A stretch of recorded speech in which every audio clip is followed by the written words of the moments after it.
Okay, next question is number 4. There are two functions, function f and function g. Let me make a graph of those two functions. First one is f of x, which is x minus 1 to the third power, cubic function. All right. X-intercept is 1, and then y-intercept is negative 1. The graph should be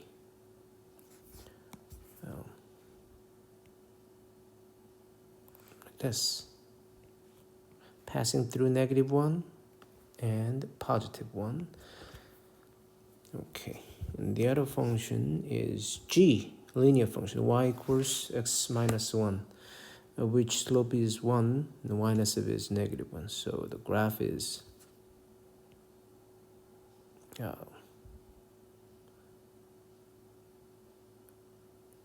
like this. So we are looking for the shaded region, right? We are looking for the area of the shaded region. So next step is to find their intersection point. Make them equal. I'm going to use substitution way. Make them equal. So x minus 1 to the third power is equal to x minus 1. All right. So x equals 1 is first intersection point, like this. And then, graph is very exact. X equals 0 is also intersection point. And I think x equals 2 is also intersection point. This reason is symmetric, rotational symmetric about this point, which is 1, 0. So I'm going to find area of 1, only 1. Let me find area of this part. And these two parts are basically congruent. So after find the area of first part, I'm going to multiply it by 2. All right. Every time you find the area between two curves, we need to use subtraction.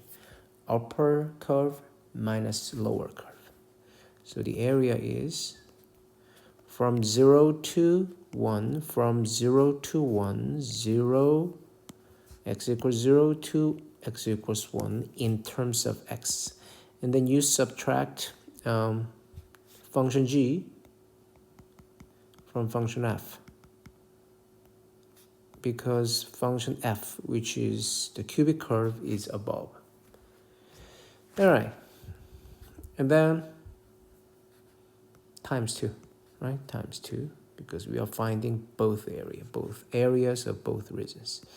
Okay, 2 times 0 to 1, f of x is x minus 1 to the third power, minus g function is x minus 1 dx. You can simplify everything, or you can factor x minus 1 out, like this. 2 times integral 0 to 1. I'm going to factor out x minus 1, because x minus 1 is common factor. And then you put x minus 1 squared minus 1 dx. 0, 1, x minus 1.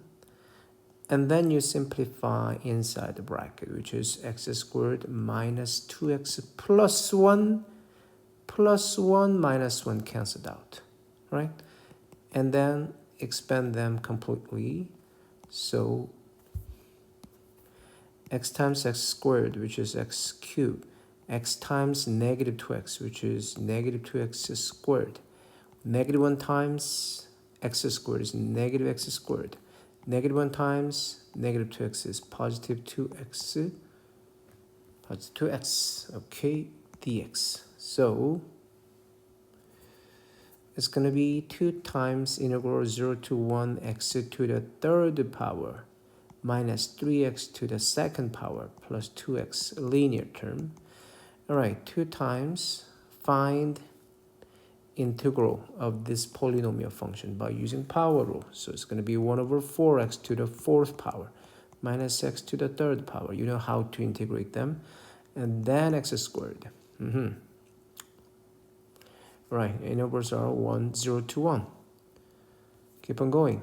2 times, plug in 1 for each x, 1/4 minus 1 plus 1. And if you plug in 0 for each x, it's going to be 0. So 1/4 is left. 1/4 times 2. 1/2. 1/2 is answer. All right. Let's move on to the next question. Number 1. This question is a little bit different from the other question. There are two functions.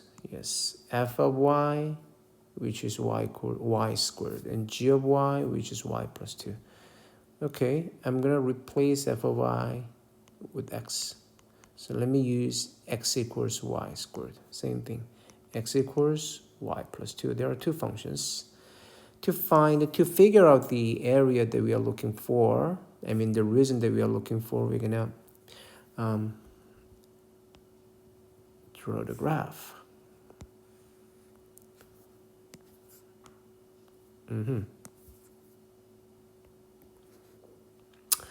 All right, first one is x equals y squared. X equals y squared, that's parabola.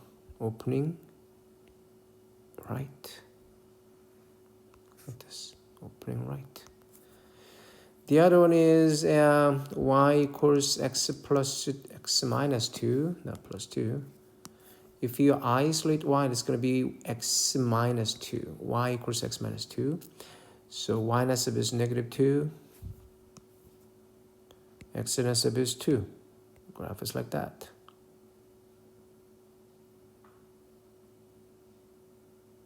All right. Negative 2 and 2. So we are looking for the area between two curves. In this case, we should use dy, not dx. So we need to find their intersection point in terms of y. Okay. I'm going to use these two equations and make these two equal because both of them are equal to x. I'm going to use substitution away. Y squared is equal to y plus 2. You move these two terms to the other side. So y squared minus y minus 2 equals 0. This is factorable quadratic equation, which is also factorable. So y minus 2, y plus 1 equals 0. So y equals 2, y equals negative 1. Those 2 points are intersection point between those two graphs. That one is negative 1. This one is positive 2 in terms of y. All right. Because we are using horizontal way, inverse should be in terms of y. You subtract left one, which is the curve, from the right one, which is the line. So this area should be in terms of y, that's what I said. Interval is between negative 1 and 2, negative 1 and 2. And then you do the right graph, which is line graph, y plus 2, minus left one, curve y squared. In terms of y, because we are using y only, the function that we are looking for should be in terms of y.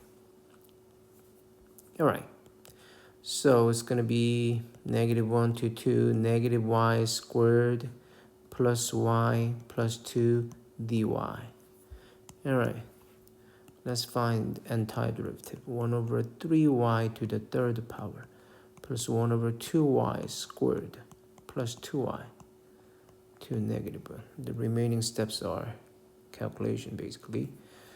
All right, you plug in 2 for each y. So 8 over 3 plus 4 over 2 plus 4. Subtraction, plug in negative 1 for each y. Negative 1. Negative 1. So 1/3 plus 1/2 minus 2. All right.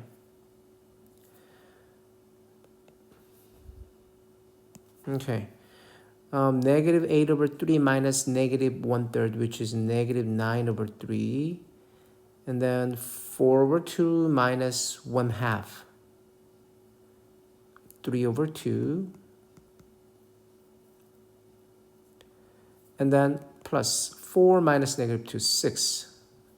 So that one is negative 3. Negative 3 plus 6 is positive 3. Positive 3 plus 3 over 2 is 3 and 3 over 2, which is 9 over 2. All right. I think 9 over 2 is the answer. Yes. Let's try one more example question. Number 7.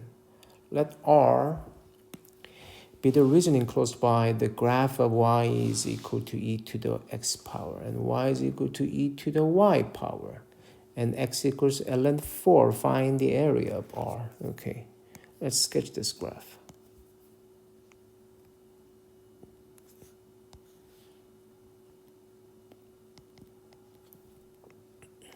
All right, first one is e to the x power. E to the x power is typical exponential growth, right?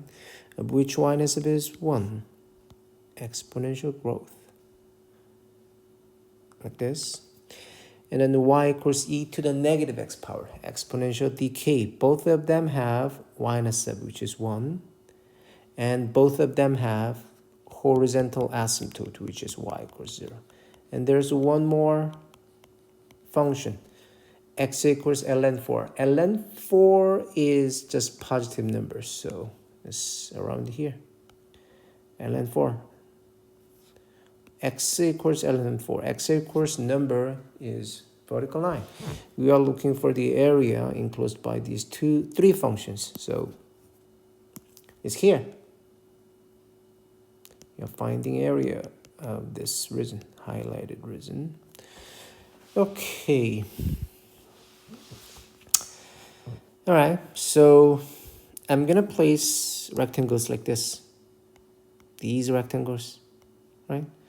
So basically inverse should be in terms of x from 0 to ln 4. And then upper function, which is e to the x power. I'm gonna subtract lower function, which is y equals e to the negative x power from the upper function, which is e to the x power. So the area should be from 0 to ln 4. ln 4 is upper interval. And then upper function is e to the x power minus lower function e to the negative x power in terms of x. Okay, in terms of x. All right. I set up the equation. All right. Let's find antiderivative of these two functions. All right. Antiderivative of e to the x power is same as its original. Minus antiderivative of e to the negative x power. You can use u substitution. So it's going to be negative e to the negative x power. 0 to ln 4. Negative is positive. So e to the x power plus e to the negative x power. ln 4, 0. Let's plug in ln 4 first. So e to the ln 4 power plus e to the negative ln 4. Subtract e to the 0 power plus e to the 0 power. E to the ln 4 is 4 by using one of the logarithm properties, right? According to the logarithm properties, a to the log a of x power, this whole thing is exponent. In that case, you can simplify them to just x, which is that one. That's why e to the ln 4 power is equal to 4. And then that one is different. You need to change e to the negative ln 4 power to e to the ln 4 to the negative 1 power to use same exponent. Same properties. So the answer is 4 to the negative 1 power, which is 1 over 4 plus 1 over 4. And then minus e to the 0 power is 1, and e to the 0 power is also 1. So it's like 4 minus, sum of these two is 2. 4 minus 2 is 2. 2 plus 1/4. 2 plus 1/4 is answer. 9/4. All right,